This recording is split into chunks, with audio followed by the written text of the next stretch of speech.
The moment the sky burst into a brilliant bloom of crimson and gold, I knew I had made a mistake. Not in launching the firework, but in forgetting who lived across the street. Her shriek came just seconds after the shell finished its slow, glittering descent. Sharp, high-pitched, and brimming with outrage, it wasn't a sound of surprise. It was a sound of fury. "Are you insane? You could have killed someone." She came charging out her front door with the urgency of a firefighter and the fury of a prosecutor, her voice cutting across the still evening like a blade.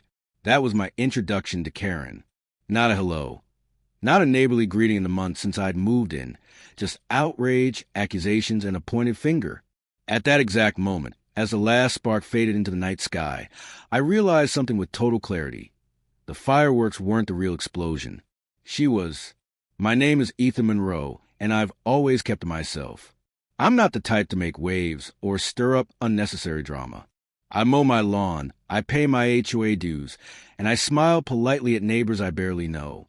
I moved to Maplewood Ridge about a year ago, looking for peace and simplicity after a decade of working in high-pressure environments. This neighborhood promised that. For the most part, it delivered until that night. What people don't know is that I'm not some reckless thrill seeker with a lighter and a fuse. I'm a fully licensed pyrotechnician with state certifications, safety training, and years of experience working on large-scale public fireworks shows. I take pride in what I do. Fireworks aren't just a spectacle to me. They're science and art fused into light. That night, I had planned a small test launch of a new low-noise design I'd been working on for months. Just a single shell. A quiet one, even by consumer standards. It was precisely time for 6 p.m., early dusk, when most families were still outside and pets weren't spooked by the usual crackle of New Year's Eve chaos. The shell arced beautifully into the sky, unfolding into a red flower with a silver glittering core. It was everything I designed it to be, safe, subtle, elegant. And then came Karen. She stormed across the lawn like a soldier marching into a battlefield. Mid-50s, always dressed like she had an HOA meeting to run, lips pursed tight enough to slice through paper. In one hand, she held her phone, already recording. In the other, a printed copy of the HOA bylaws, as if that alone could smite me into submission. "You can't do that here," she barked. "Fireworks are illegal in residential areas. I'm calling the police." I stayed calm. I placed the launch controller gently on the patio table and stepped down from the porch, making sure not to appear aggressive. My voice was steady when I told her that I was licensed and that my test display was both within state law and compliant with local sound and altitude ordinances. I didn't even show her the license yet. I wanted to give her the chance to de-escalate, to see reason. But Karen wasn't interested in understanding. She wasn't looking for facts. She was looking for control. "Don't give me your fake science nonsense," she snapped, waving the bylaws like a weapon.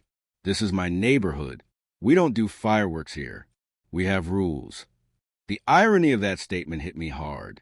I had lived in Maplewood Ridge quietly for over a year, never once causing a problem, never once violating a rule. Karen, on the other hand, was infamous among residents for her weekly complaints to the HOA board. She once fined a single father because his daughter left her bike sideways on the lawn. Another time, she had demanded that a retired couple remove a decorative garden gnome because it clashed with the natural aesthetic clause buried in a bylaws addendum from 2008. And now, because of a single, carefully controlled test launch, I had become her new obsession. The next morning, a formal complaint appeared in my mailbox, written entirely in capital letters, signed by Karen herself, and CC'd to every board member. It accused me of everything from noise pollution to public endangerment. She cited emotional distress, claimed I was traumatizing pets, and warned that I was setting a dangerous precedent for neighborhood safety. But the only one who seemed genuinely distressed was her. My neighbor across the street, Mr. Howard, an elderly man with a gentle smile and a keen interest in science, actually complimented the firework and asked if I could show him how to make one for his grandson's birthday. But it didn't matter. Karen's letter had been sent. The spark had caught, and the whispers had already begun. Some neighbors started avoiding eye contact. Others gave me quiet nods of support. The neighborhood, once indifferent, was beginning to divide. The fuse had been lit, and it wasn't my firework that started it. For a few days, I wrestled with the idea of simply letting it all go. Maybe if I skipped the rest of my planned test launches, things would quiet down. Maybe Karen would move on to her next crusade, an overgrown bush, a crooked mailbox, or an unapproved shade of porch light. Peace had always been my goal, not conflict. But the more I thought about it, the more I realized something that made my blood run hotter than any spark ever could. This wasn't about fireworks. This was about power. Karen wasn't just upset. She was offended. Offended that someone had done something without her permission, that someone had exercised a right she couldn't control. I wasn't a rebel. I didn't want to challenge the system. But I also wasn't going to roll over because someone with a clipboard and a complex decided I was now public enemy number one. That evening, I didn't set up a single fuse. No test launches. No sparklers. I sat on my porch with a soda in one hand and a paperback novel in the other.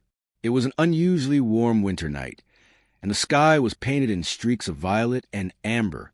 Across the street, Karen was out again, pacing her driveway with her phone clutched tight, glancing over at me every few minutes, waiting for me to slip up. I waved. She didn't wave back. Instead, I noticed something new, a small black dome mounted in her front window. It was subtle, almost hidden behind a planter, but I knew exactly what it was, a surveillance camera. She had installed a camera aimed directly at my yard. Because of one 5-second firework, I couldn't help but chuckle. This wasn't about safety or concern. It was obsession, escalation. She had decided I was a threat, and now she was building her case like a prosecutor hungry for a conviction. The irony? Her so-called evidence was built on flawed assumptions and shaky legal ground. You see, the state I live in has very clear laws regarding fireworks, particularly when used by certified operators. The types of devices I handled were well within legal bounds. I had completed every safety course required. I had documentation from the fire department. I even had a copy of the state's guidelines printed and filed in my home office. I was operating within my rights, entirely and without question. But Karen had something far more dangerous than knowledge. She had conviction without context. Over the next several days, the atmosphere shifted further. I saw her knocking on doors, clipboard in hand, speaking with that same furrowed intensity. At first, I thought she was just venting, but soon I realized she was organizing. She was canvassing the neighborhood, warning families about the man with explosives across the street, painting me as some volatile amateur putting their children at risk. The lies were subtle, but they spread like wildfire. One mother, who I had spoken to only once in passing, now pulled her kids inside whenever I stepped out. A teenager who had once asked me questions about chemical reactions asked if it was true that I was building homemade bombs. It was surreal, and it was maddening. By Friday, a formal HOA meeting was announced. A flyer appeared in every mailbox, with one topic on the agenda printed in bold: proposed fireworks prohibition in all community zones. That's when I knew. Karen wasn't just complaining anymore. She was declaring war. She wasn't looking for an apology. She wanted control. She wanted to change the rules, not because of danger, but because she couldn't stand not being the one who made them. I said nothing publicly. I didn't respond to her letters. I didn't answer her calls.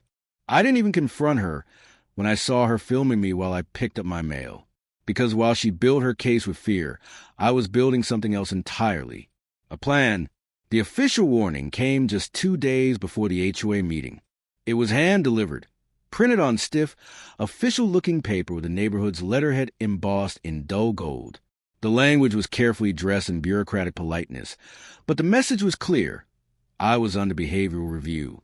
The letter cited multiple community concerns and potential violations of safety standards, with a final line that hinted at further disciplinary action if the matter wasn't addressed.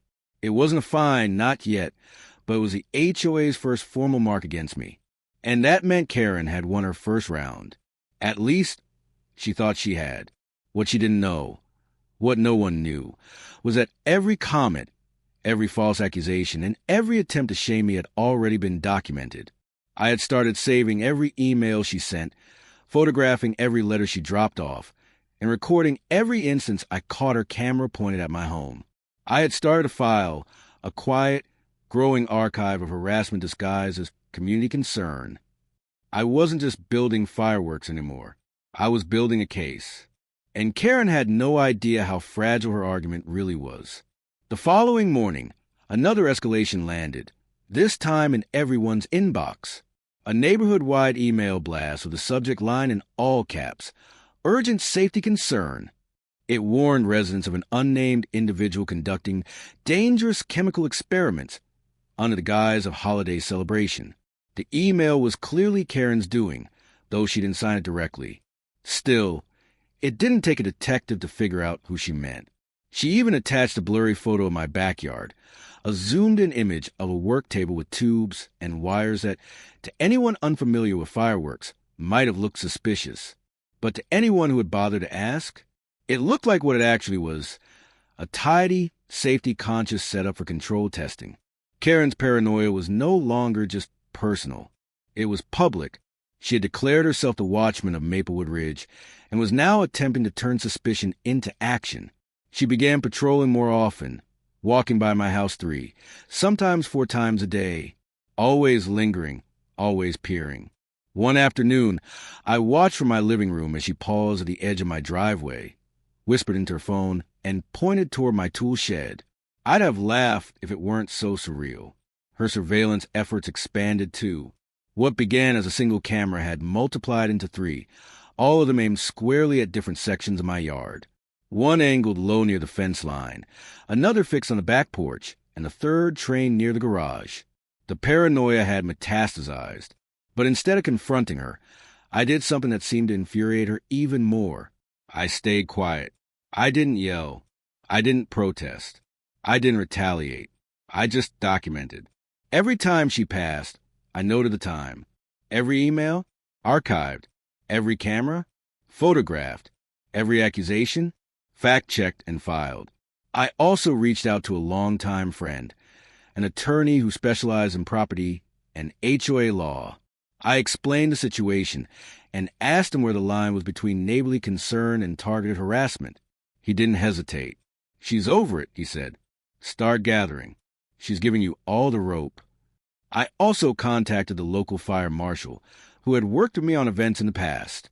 After hearing the situation, he issued a signed letter affirming my certification, my history of responsible activity, and the legality of the fireworks I had tested. That letter went into file 2. Piece by piece, I wasn't just preparing to defend myself. I was preparing to expose what Karen really was.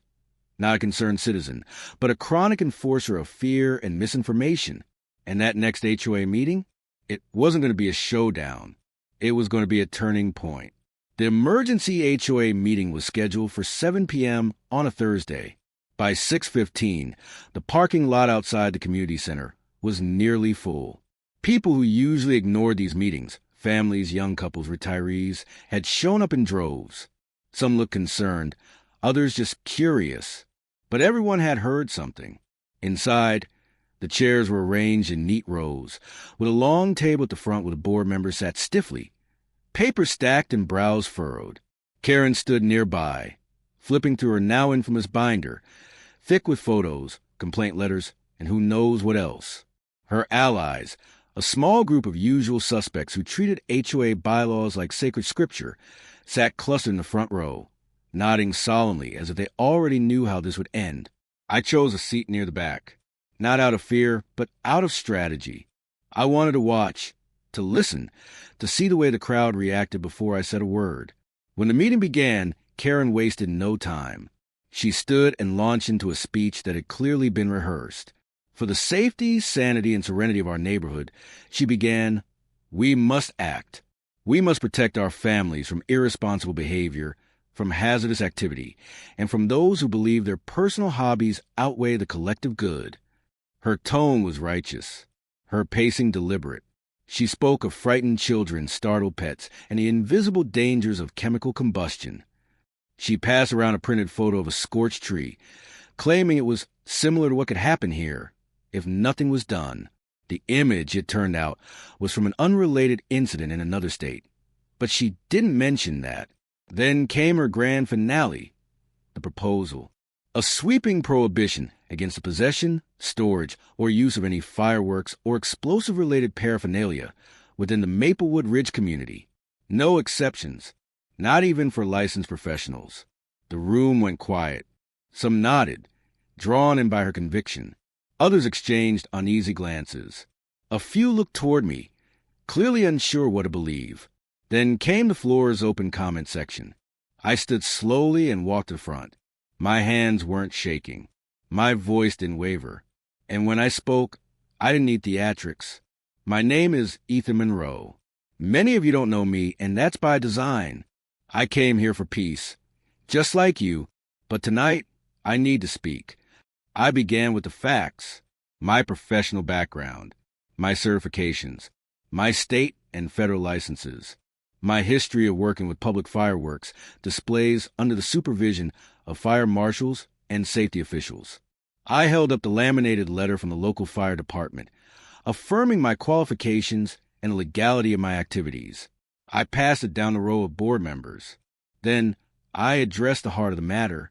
In the past week, I've been called a threat, a danger, even a criminal, not because I broke any laws, but because I dared to test a single low-decibel, legally compliant firework from my own yard. A test that lasted 5 seconds. I paused.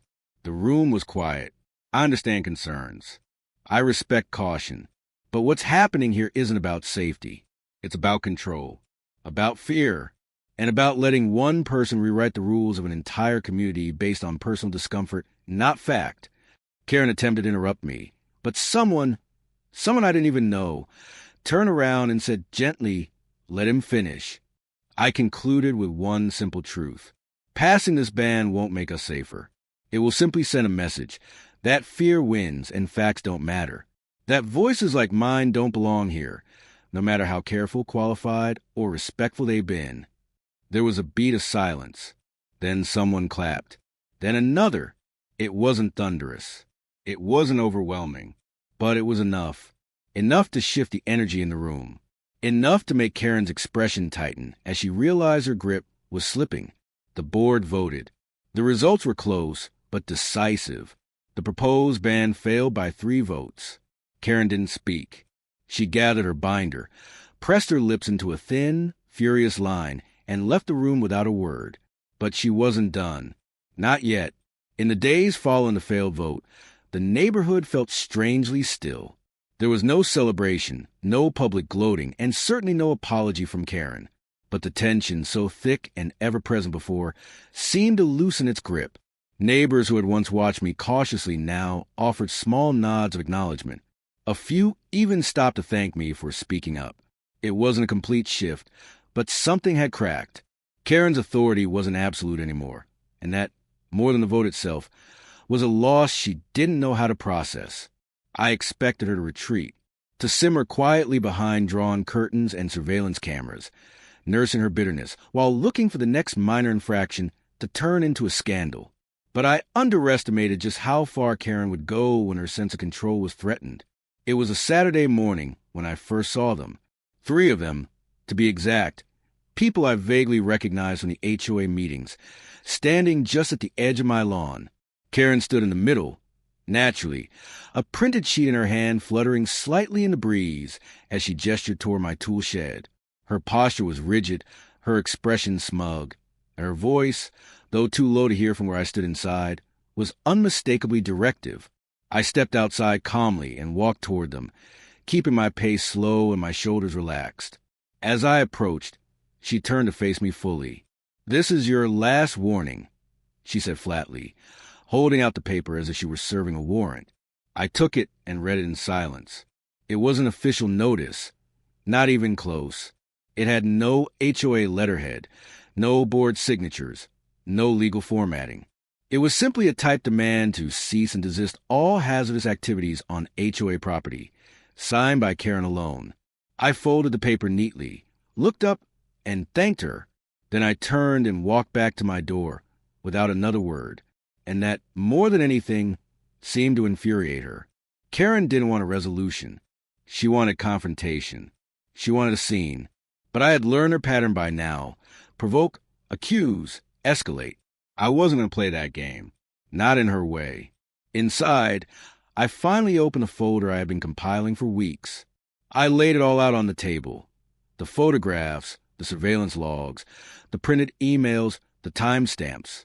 I had screenshots of every message she had sent, videos of her walking past my house at all hours, and documentation of every false claim.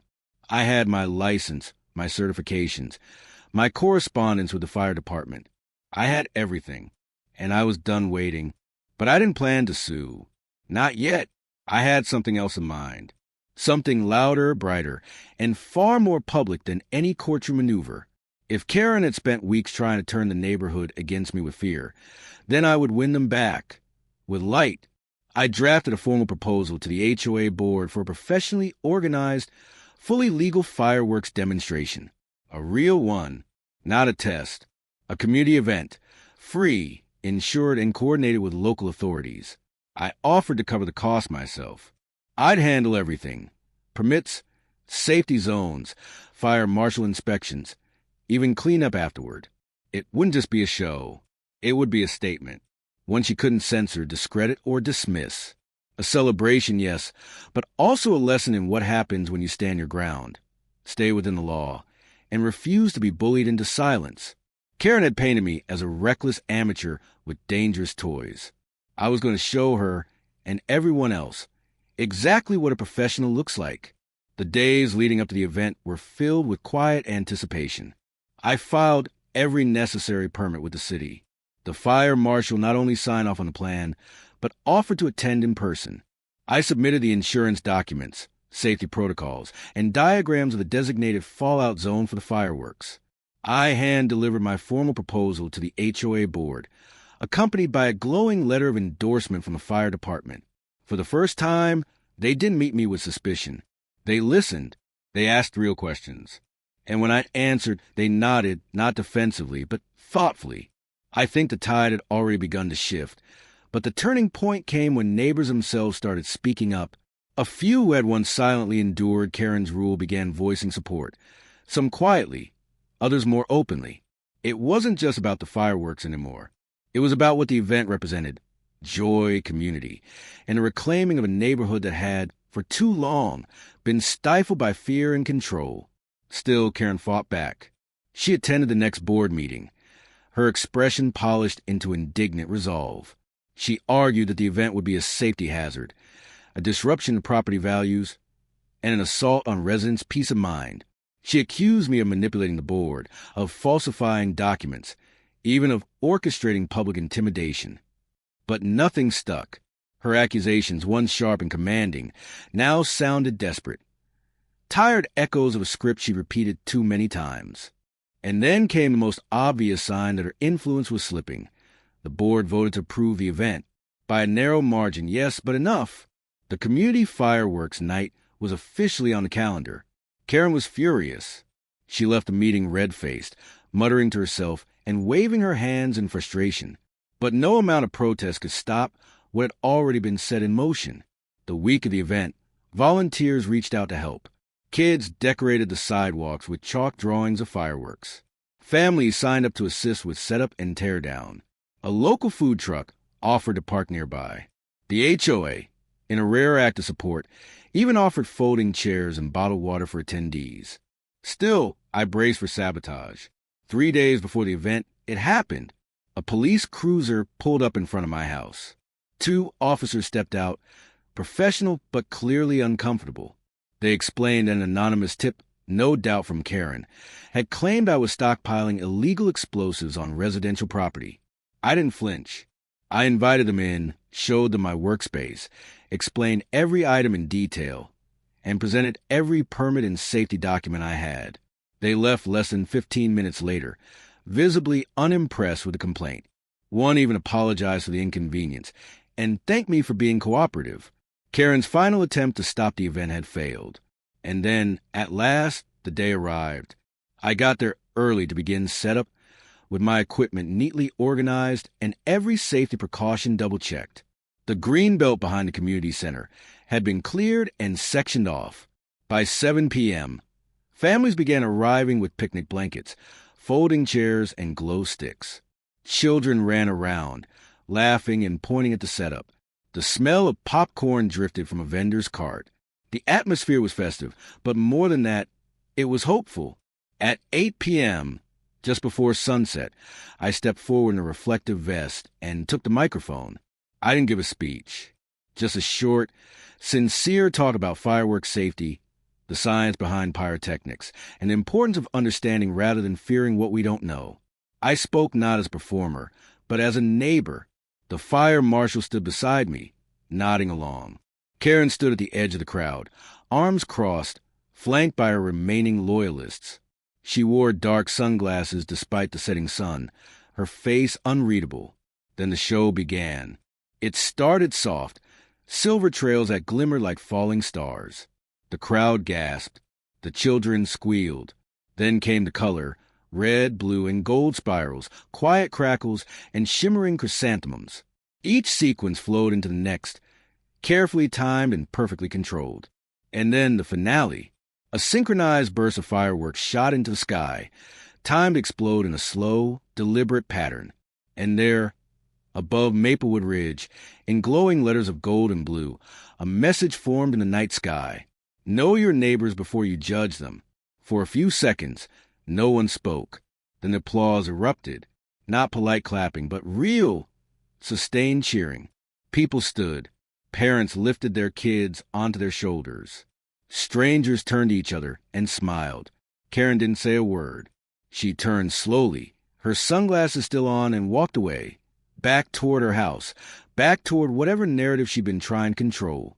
And for the first time since this all began, she had no audience left to control it for. The morning after the fireworks show, something in the neighborhood felt lighter. The tension that had long lingered in the air, like a cloud pressed just above the rooftops, had finally lifted. People waved more freely. Children played in front yards again, without being pulled inside by nervous parents. Even a couple across the street, who had always kept to themselves, gave me a thumbs up as they walked their dog. Karen, on the other hand, was nowhere to be seen. Her daily surveillance walk stopped. The cameras in her windows came down. Her porch, once the center of her daily patrols and whisper complaints, sat empty. I'd expected another retaliation, some new escalation. But instead, there was silence for 3 days. And then, just when I thought she might have finally given up, the silence cracked. A letter arrived. Thick cardstock, oversized envelope, return address from a private law office 2 towns over. Inside was a cease and desist, written in dense legal jargon and wrapped in just enough drama to sound serious. Karen, through her attorney, was accusing me of creating a hostile living environment, reckless endangerment, and emotional sabotage. She claimed the fireworks show, fully legal, city-approved, publicly praised, was an act of psychological warfare. She cited social humiliation, loss of sleep, and the fireworks finale message as a direct attack on her mental health. The demand that I stop all public pyrotechnic activity, issue a formal apology, and pay damages for her distress. At first, I laughed. It was so over the top, it read like a parody. But I also knew better than to dismiss it outright. I sent everything to my attorney. The permits, the fire marshal's endorsement, photos of the event, testimonials from neighbors, and the raw footage from 3 separate cameras I'd set up for safety documentation. He reviewed the letter and assured me it had no legs. But his advice was clear: don't engage directly. Karen was fishing. She didn't expect to win. She expected me to fold under pressure. But I wasn't folding. The very next day, she filed a formal complaint with the city council, accusing me of holding an unauthorized public event, citing fake safety violations, and even submitting altered footage that made it look like the crowd was panicked and overwhelmed by smoke. It was laughable. The footage had clearly been edited, cut together from her window cameras, zoomed in awkwardly, and filled with long, shaky clips of nothing. But again, I was ready.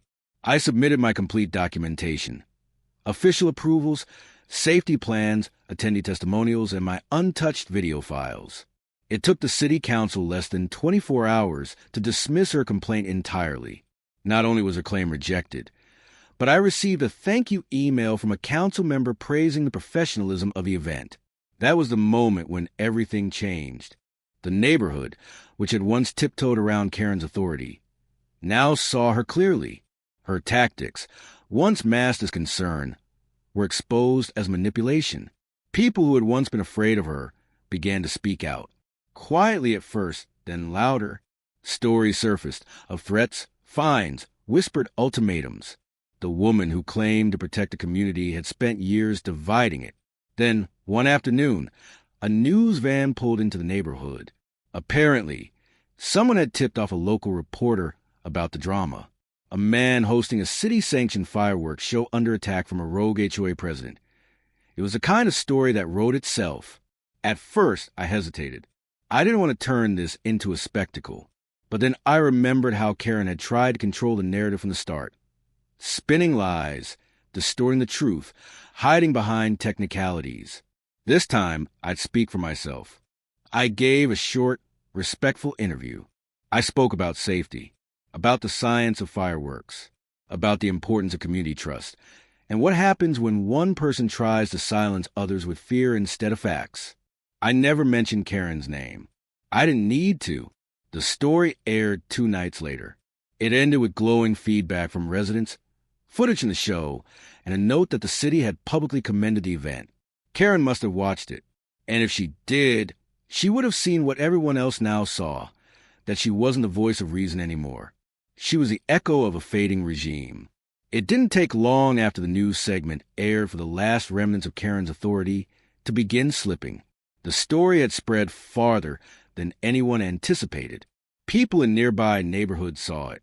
Even former residents of Maplewood Ridge, now living in other cities, began commenting on local forums and social pages. The spotlight was no longer on me. It was on her. At first, Karen went quiet again. No letters, no patrols, not even the occasional glare from her window. But silence, in her case, was never surrender. It was strategy, the calm before another attempt to reclaim her throne. But what she hadn't realized, what she couldn't accept, was that the neighborhood had changed. The fear that once followed in her wake had evaporated. People weren't just questioning her anymore. They were rejecting her. It started with an anonymous petition. No big announcement. No dramatic confrontation. Just a simple, quietly circulating document calling for a review of Karen's leadership on the HOA board. It didn't attack her personally. It simply listed the recent events, cited concerns about misuse of authority, and requested a formal vote of no confidence. It spread faster than anyone expected. Within a week, more than half the homeowners in the neighborhood had signed it. Some were people who had never spoken out before, those who had once stayed silent, choosing to avoid conflict rather than become Karen's next target. But now, they were done being afraid. I didn't attend the emergency board meeting that followed. I didn't need to. By then, the story had taken on a life of its own. Neighbors gathered. Residents shared stories, some new, some old. A father told the board about how Karen had tried to fine him for hanging his daughter's artwork on a backyard fence. A widow spoke about how Karen demanded she repaint her front door a more compliant color just weeks after her husband passed. And several others, emboldened by the growing momentum, recounted their own experiences. Petty threats, fines for non-existent violations, intimidation masquerading as enforcement. The board didn't argue. They didn't try to defend her. For once, they simply listened. And when the vote was called, it wasn't even close. Karen Moore was formally removed from her position as president of the HOA. A new interim leader was appointed. Lydia Jacobs, a soft-spoken but firm woman who'd lived in the neighborhood for years without ever seeking power. She was known for her fairness, her kindness, and, perhaps most importantly, her willingness to listen. That same evening, Lydia sent me a message. It was brief, but genuine. She thanked me for my patience. She apologized for the chaos. And then she asked gently if I'd be willing to host another fireworks event in the summer. Maybe for 4th of July. I told her I'd think about it. Karen, meanwhile, took the news exactly as expected. Poorly. For the next several days, she stayed inside. The blinds in her windows stayed drawn. Her once frequent HOA correspondence went silent. Then, one afternoon, a sign appeared on her front lawn. A simple real estate marker, bold letters in red and white. For sale. No one had seen it coming that quickly. There was no neighborhood announcement, no farewell letter, just a sign, and the quiet understanding that her reign was over. She didn't say goodbye to anyone. She didn't try to defend herself. She simply faded. And just like that, the woman who once ruled the neighborhood through fear and rules was gone. Karen's departure wasn't marked by drama. There was no final outburst, no last-minute rant at the HOA, no attempt to reclaim her crown. The only sound that came from her property in those final days were the creak of moving boxes and the dull thud of furniture being loaded into a truck by a team of professionals who, I imagined, had no idea just how much turmoil had echoed through those walls. Her curtains remained drawn until the last minute. A few neighbors said they caught glimpses of her pacing inside, phone pressed tightly to her ear, lips moving quickly in what looked like a monologue of frustration. But there was no speech, no confrontation, just a slow, silent retreat. And then she was gone. No one cheered. No one clapped. But the entire neighborhood exhaled at once. The change was immediate. The quiet that settled over Maplewood Ridge wasn't the suffocating silence of surveillance and suspicion. It was the peace of relief, of return, of a neighborhood reclaiming its identity. People smiled more often. Conversations stretched longer. Sidewalk chalk reappeared in driveways. Decorative garden gnomes popped up without fear of citations. For the first time in over a year, life here felt normal. I continued working on my fireworks, but now it was different. Neighbors started dropping by, not to report me, but to ask questions, to learn. A father and his son walked up one afternoon, the boy wide-eyed with curiosity. I showed him how a basic display shell worked, how different metals created different colors, and why safety was always the first step in the process. His questions came in a flurry, and I answered every single one with a calmness I didn't know I had missed. I had spent so many months defending myself, silently preparing for each new accusation, that I had forgotten what it felt like to simply share. Weeks later, I received another message from Lydia, the new HOA president. The city was organizing a summer festival and needed a certified pyrotechnician for finale. She said she had personally recommended me. At first, I hesitated. A part of me still carried the weight of the conflict, the tension of always looking over my shoulder. But then I realized this wasn't about Karen anymore. This was about me, about doing what I loved, about showing others the beauty and precision of something that had once been twisted into fear. I accepted. Planning the show was a different kind of challenge. Larger crowd, higher stakes. But this time, I had support. The city officials were cooperative. The fire department was enthusiastic. Volunteers showed up on their own to help set up. It wasn't just a fireworks display. It was a community effort. The night of the festival, as the sun dipped low in the sky, turned a soft purple. The park filled with families, music, and light. The air buzzed not with anxiety, but with excitement. When the countdown began, I stood at the control panel, headset on, everything in place. I didn't feel nervous. I felt ready. The show unfolded like a symphony in the sky. Silver trails cascading gold, bright blue stars.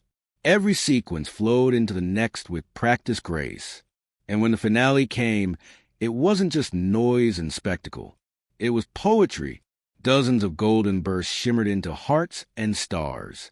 A final, silent bloom of light hung in the air just a moment longer than expected, like the sky itself was breathing. And when it faded, the crowd erupted. Cheers, applause, laughter. Parents lifted children onto their shoulders. Strangers embraced. It wasn't just a celebration of a holiday. It was a celebration of a community that had been fractured and found its way back together. As I packed up my gear that night, I felt something I hadn't felt since before all of this began. Peace. Not the fragile kind that comes from avoidance, but the real kind. The kind that grows slowly, patiently, in the space left behind after fear finally gives way to truth. I thought about Karen, Not with anger, not with spite, but with a quiet sense of closure. She had tried to control the sky, to ground my voice, to silence what she didn't understand. But in the end, she taught me something far more powerful than anything she intended. You can't control people forever, not with rules, not with fear, not with manufactured outrage. Because eventually, the sky clears, the noise fades, and the light always finds its way back.